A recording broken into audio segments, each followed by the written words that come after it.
In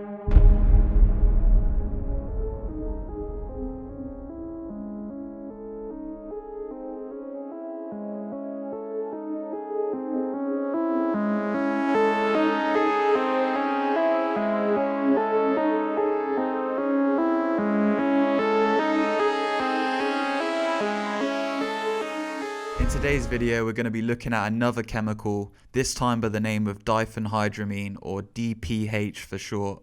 I had some really great feedback from you guys in the Datura video and a lot of fun making it, so this may become a series now.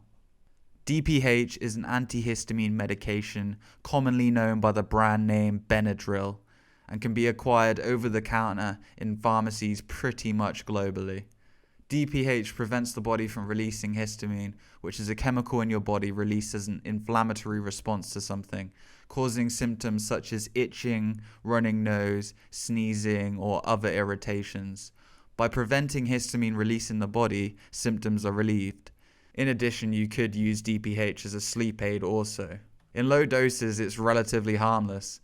A common prescription formulation would be 25 to 50 milligrams taken orally 3 to 4 times a day. In higher doses, which is generally considered among Benadryl advocates to be in the 100 to 300 plus milligram range, is where things would start getting very weird. Once again, I cannot stress enough, you really don't want to be fucking around with this drug recreationally. Any dose can affect someone else differently, and there's no real way of figuring out the right dose for you. And there are literally thousands of other chemicals out there that would be more enjoyable and a lot more safe to experiment with. Just because this drug is legally available and easy to acquire does not mean you should go and try and get high off of it. Similar to Datura, in high doses, DPH acts as a deliriant. This is not acid or mushrooms, it is not a psychedelic. There won't be any euphoria, and it probably won't be some spiritually reawakening type experience. When taking high doses, you can experience symptoms such as closed eye visuals, paranoia, panic attacks, amnesia, confusion, hallucinations, delirium, and even psychosis. The list goes on really. Now I want you to keep in mind for this video that each one of these pink pills is 25 milligrams. So for allergies, hypothetically, you'd be taking a maximum of 8 pills a day in total. In some of the trip reports I will be reading in this video, the users had taken in excess of 1,000 milligrams. That's 40 plus pills in one sitting. Anyway, without any further ado, let's get to the trip reports. This trip report is titled, Triggered an Alien Abduction by user named Tinfoil Hats. Back in the day, they made this Benadryl spray. Fucking stupid I didn't know what Benadryl is. I was a kid with the worst sunburn ever, and I didn't understand that I could overdose on the stuff. I had never done drugs before, and probably didn't even understand what drugs were yet. The sunburn was infected, and I had a fever. My whole back was ripped apart and leaking fluid, as were the backs of my legs, and I was in great pain. So I did what the bottle said to do, and I applied it to the affected area, my entire back and legs, which were of course open wounds too. I ignored that part. After I'd finished, I realised I'd probably gone through half the bottle just on my back. I had more Benadryl though, so I also dosed the syrup and the pill form. I then tried to sleep. At first my clothes were very uncomfortable, so I stripped them off, but the bed sheets also felt uncomfortable, like it was cutting into the wound on my back, so I pulled that off as well. When I was a kid, of course, I was afraid of monsters, but not just any monsters. Aliens were my monster of choice. Aliens, of course, really exist, aren't fake at all like other monsters, and they also like to abduct children and do terrible things to them, so it's good to be scared of them. Taking my covers and clothing off had removed my alien shield, since they obviously need a direct access to my naked body if they want to experiment. I knew this, but I couldn't do anything about it since clothes hurt so damn much to wear, and my sheets even felt unbearable. At this point, the drug was kicking in. I did the smart thing and tried to rationalize that aliens don't exist. I don't know how this shit works, but at some point in my rationalization, I looked out of my open window to see very plainly that nothing was out there and that nothing could get me. I was feeling calm when a stereotypical grey alien suddenly opened his eyes, like I had been looking at him the entire time but was not seeing his face because his eyes were closed. I exploded from bed and ran down the hall naked, screaming.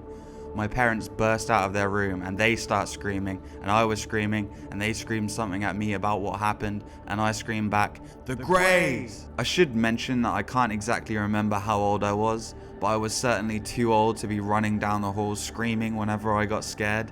This wasn't fear, it was a panic reflex. After that I went back and fell asleep, but I woke up again paralyzed. I think I must have sleep apnea or something, but I never got that shit checked. Waking up with sleep paralysis in the middle of delirium is not fucking fun. I was convinced that aliens came back and abducted me, and I couldn't move or speak save for a thin, raspy, repeated, "Help me wake up," during all of it. They came into my room and I saw them at the foot of my bed.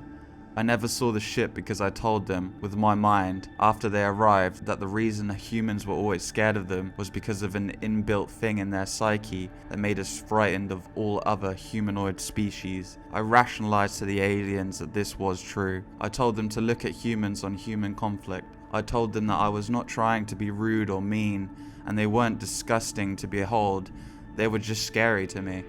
I said the paralysis made it even worse. The aliens were very nice and told me that they would put me back to sleep so I would know that I was being abducted and could feel it, but I wouldn't be able to actually see them.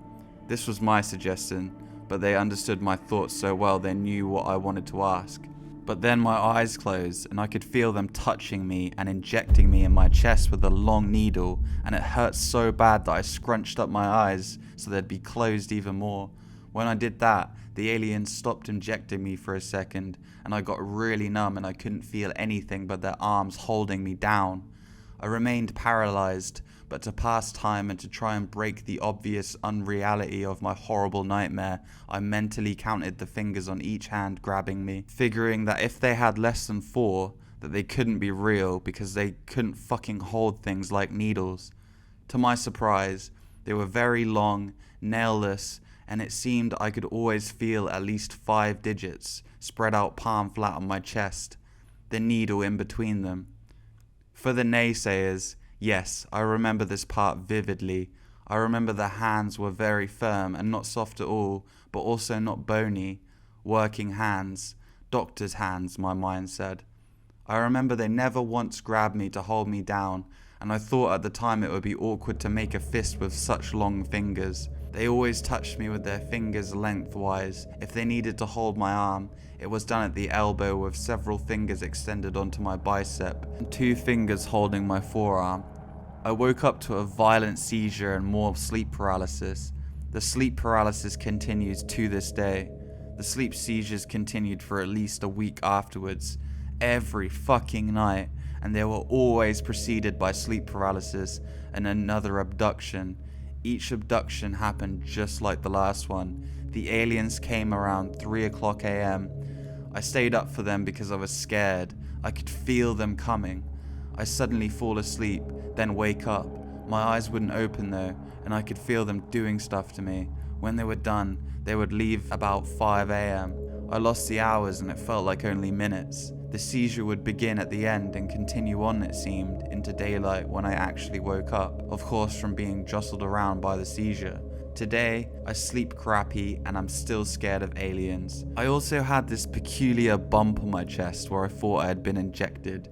It developed days after the initial abduction, and I remember I thought there was a needle hole sealing up on top of it. During PE in high school, I got hit by a baseball on that exact spot.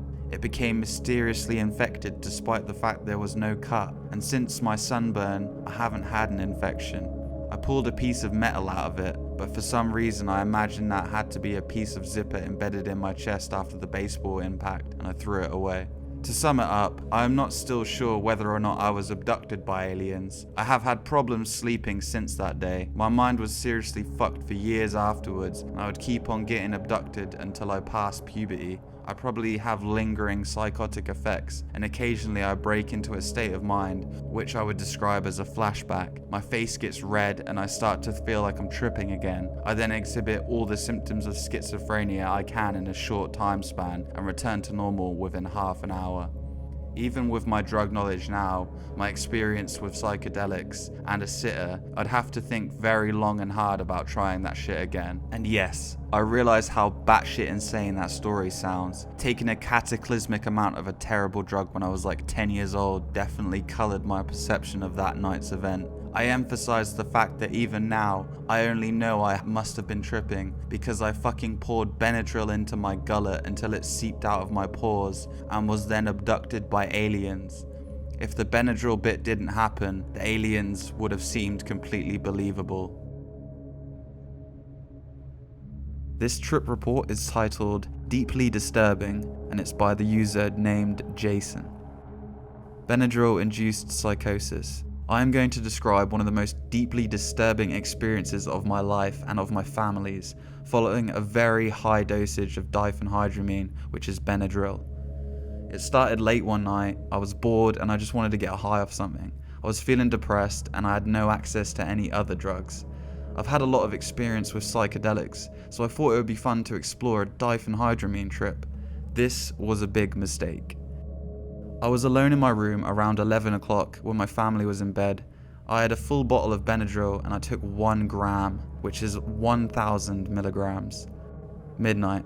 About an hour later, I was feeling very sedated and I started having mild hallucinations. All the lights were off in my room and I could see the silhouette of objects starting to form in thin air, though I could not ascertain what they were. I also started seeing clear spiders form on my bed, which I did not like because they had like brown recluse spiders in my house and I could not tell if they were even real or not, so I turned on the lights. 12:30.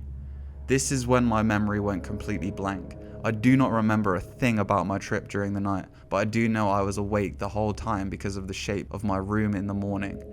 7 a.m. This is when things got very scary. I came to awareness when my mum was talking to me on my bed. I could feel I was very intoxicated, but I didn't remember what it took. My mum was very close to my face and started looking at me very strangely. Finally, she asked me what I was on. I told her nothing, but my mental state and body language was very revealing. Being in the middle of a very intense trip and having my mum aggressively question me, give me very suspicious and threatening looks, sent me into a state of paranoia that eventually evolved into full-blown paranoid psychotic state. 8 a.m. At this point, my whole house was aware that I was in an altered state. I was in a state of sheer terror as everyone around me was questioning me and staring at me.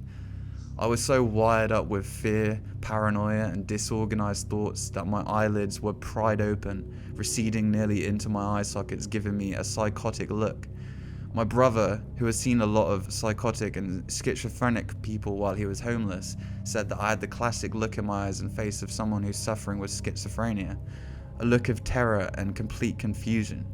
Accompanied by the insane look in my eyes, I was having paranoid auditory hallucinations of voices and disorganized speech and thought processes. 8 to 9 a.m. At this point, I felt nearly brain dead. My short-term memory was completely gone. I would begin a sentence and then completely forget what I was talking about, or one of my family members would ask me something and I would start answering it and then forget what they'd asked and what I was saying in response. Even worse, I was having a vivid auditory hallucination of my family members saying things to me that they weren't, and hallucinations were in their tone of voice and mannerisms. I would see their mouths move what I thought they were saying as well. It was impossible to tell what was real and what was not. I was completely paranoid and kept hearing them saying negative things about me or our relationships. This started a long process of having arguments with my family members about things they did not say. In the midst of the experience, I was talking complete gibberish about esoteric ideas one might have during an acid trip and how they related to subjects or ideas that had no connection to what I was saying or to any conversation I was in the middle of having with my family. My family said the things I was saying were so crazy they couldn't even describe it. The whole time I thought I was making sense. 9 to 10 a.m. My memory at this point became so bad and my movements and language was so unnatural and disorganized that my brother began to fear for his life because I was lost in a deep psychotic state. He told me afterwards the look on my face was that of the mass murderer James Holmes in one of his lineup photos. My brother armed himself with a Bowie knife because he did not know what I was capable of at the time. My mum was so afraid to enter the room that I was in, she had to push my brother into it to deal with me. I do not remember much of what the actual experience of the mental state was, but I remember it feeling very much like what I would think someone with schizophrenia or psychosis experiences. No way to differentiate what is real or not, and little awareness of one's actions, thoughts, or words. I believe I was in drug-induced psychosis. As far as the visual hallucinations, they were very similar to coming up on a shroom trip, with very wavy walls and moving objects, but the most profound part of this experience was the headspace and delusional and disorganized thoughts. 10 to 11 am. Finally, I began to come down off the drug and could make more sense of reality, and my short-term memory came back. I gave up trying to talk to my family because I could not determine if they were really saying anything or not. I looked around my room and I'd thrown medication everywhere. I urinated in a chair, on my bed, and on the carpet sometime during the night. I feel most sorry for my family who had to watch me literally lose my mind and fear that I might not be the same again. I tried to talk to my brother about the experience a week later to find out what happened. He said it was one of the scariest experiences of his life and he had witnessed a decapitation. He could not describe the nature of my mental state or what I was saying. I see it now as one of those experiences where there are very subtle details that are hard to describe, and the experience as a whole was so complex that the depth of its disturbing nature can't really be put into words. It took me nearly a week to recover. I was hallucinating for days. I would stop hallucinating for a little while, go to sleep, and then wake up hallucinating again, and feeling like I was back in that same headspace. Luckily, the hallucinations and dissociative feelings went away after a while. I will never do Benadryl in high doses again, and I strongly recommend not trying this drug. In retrospect, the experience did give me great insight into what a schizophrenic or psychotic person experiences. It's as if the wires in your brain cross, and the processing of intercommunicating data into your brain mix, and the resulting perceptual experiences and self-expression is idiosyncratic to your surrounding reality and the events taking place. So you are left saying things you think make sense and have meaning to people that don't exist. You are left hopelessly confused and convinced by the vivid hallucinations and delusion your mind validates. It has also left me with great sympathy towards psychotic and schizophrenic people because that state was hellish for me and my family. This trip report is titled Spider Hell, Still Unsure How I Survived, by a user named mutatedpsychonaut. At the time of writing this report, I have long since stopped using Benadryl recreationally on a regular basis, and it had a lot to do with that night, which I believe may have caused some sort of damage to my eye on the left side of my head, as I've contracted some really nasty headaches and pressure since then, restricted to an isolated area on the left side of my skull. Needless to say, I don't recommend anyone else trying this. The amount I took was heroic for my weight, and I can only attest some sort of mutant resistance to poison to me not being dead right now. Anyway, down to the details of my experience. It had begun at roughly 5 PM if I remember right. I had been experimenting with Benadryl a bit after reading about it. I had gone on a 3-day binge of the stuff not too long before, the first night taking 700 milligrams, which I later read was an absurd starting dose, 550 milligrams the second night, and another 550 milligrams the third night, spaced into a dose of 350 and 200 milligrams. Surprisingly, I found that to be a more intense experience than the 700 milligrams straight up, and perhaps the extended use over those few days contributed to rather more powerful hallucinations on the third day. I couldn't say for sure. I've personally found any dose over 250 milligrams causes the pressure feeling to begin behind my eyes. Any dose over 300 milligrams causes flushing of the skin for me to begin only if slightly. And anything over 500 milligrams will make me nauseous enough to throw up if I do not sleep or smoke marijuana or K2 while waiting for the trip to start, and continue to smoke it for a good portion of the trip. And I recommend anyone interested in buying Benadryl recreationally have some on hand, even if they aren't using the demonic and foolish dose I did, which again, I'd like to stress no one out there ever try, ever. Anyhow, I had read the tolerance builds up rather quickly, so I gave it a rest for a few weeks. Then, being the fool that I am, completely disregarded the massive nausea and moderate barfing the pills had forced me to succumb to. And feeling I had not experienced the full potential of the delirium effects despite my chain smoking and thinking I heard whispers for a few times, I went out and bought another full bottle. I planned to trip on a day I could without worrying about anything the next day, and then that day came. The trip started with about 400 milligrams of Benadryl, thinking to myself, perhaps a lighter dose will mean less nausea, and it would have if I had stopped there. Within 20 minutes, I feel the tingling of the drugs start to slowly work, partially a placebo effect from the anticipation, and partially the drug slowly beginning to digest itself and begin to enter my system.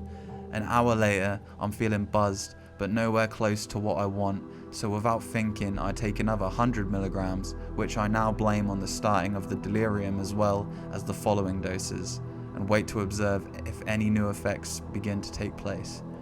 I wait for maybe 40 minutes. At this point, my sense of time and memory are starting to fail a little, and I'm feeling that heavy, floating feeling I get from Benadryl start to pick up speed and strength, as it seems to do more for me like a roller coaster slowly crawling up for its wild descent. For some reason, I take this as a cue that if I really want to trip, I should take a little more, and I do.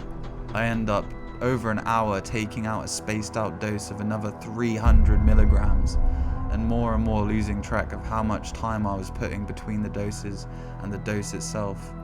At this point in time, at about 2 hours 40 minutes approximately into the experience, my mind had lost most, if any, remaining ability to keep track of my thoughts rationally and make sane decisions.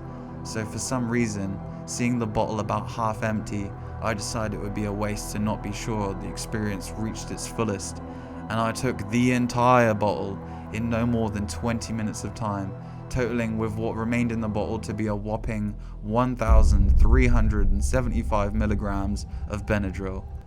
The heavy tingling and floating sensations I experienced from Benadryl began to rapidly increase, and quickly went from fun to uncomfortable. Walking by a mirror, I looked at myself and couldn't recognize my own face. My skin had become violently orange and flushed.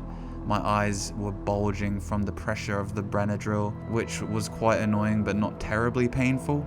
It was a heavy pressure feeling more than anything. Then the nausea crept up. At roughly 30 minutes from consuming the remainder of the medicine, I stumbled to the bathroom, feeling violently nauseous, knowing I would throw up if I stayed awake, and it was unavoidable, and boy I did. I feel I should point out this wasn't regular throw up. It was bile, all bile, and maybe the only reason I'm alive right now. At this point, the drug had fully taken hold of my sanity. I was shambling around my home in a daze in the dark. It was night by this point, and I have no idea any sorts of time marks. I find myself sitting on my bed, the lights on. I look over at my chair. It is emitting smoke or steam or something it looks like. A trick of the eyes, I think, before the thoughts slur and off into the retardation my mind has succumbed to. Suddenly the smoke begins turning into vapor spiders that start to crawl and skitter rapidly along the floor and occasionally onto my bed. I look at them curiously, swatting them once or twice and wondering why the invisible bugs weren't splatting. I eventually get up and wander out into my living room. I remember an episode of Aqua Team Hunger Force being on, and remember seeing spiders in the TV while I was watching it. At some point I must have blacked out. I have a vivid memory of hanging out with a friend and him leaving a huge bag of weed at my house. I swear it is actually happening, though it turns out to be nothing more than my imagination. Though I actually looked for weed the next day, it was that convincing. Oh, shit! A weed! I come to after God only knows how long. It felt like hours, but I'm sure it had been no more than 10 minutes at best. I go back into my room once again, being freaked out by my own reflection as I walk past the mirror, lie down on my bed and listen to music. The music randomly tears and skips for what seems like minutes, making ungodly tearing and glitching sounds like a dial-up modem, but almost before the music settles back out and sounds vaguely normal again. I say vaguely as my senses were practically deadened at this point and nothing was receiving correctly sensory-wise. I stumble around in a retarded daze for I guess to be a good portion of that night and eventually collapse at a time I can't recall. All in all, The majority of the delirium the drug seems to cause for me are hearing voices that aren't there, hearing myself and seeing myself talking inside my own head and thinking it's real, massive distortions to my vision which I assume are the result of the invisible spiders, seeing shadows and other objects morph into shadow spiders, completely fabricated events unfolding in my brain that I think are completely real and are actually happening. Physically, it made me extremely slow and awkward in my movements and unable to keep track of a train of thought for further than 40 seconds without extreme amounts of effort. To this day, I have no idea how I survived the night without a trip to the ER. I chalk it up to some oddity in my body chemistry, as this isn't the first potentially lethal experience for my body where I somehow survived, though it has certainly made me much more cautious in my experiments and far more appreciative of the power behind the forces I experiment with and observe.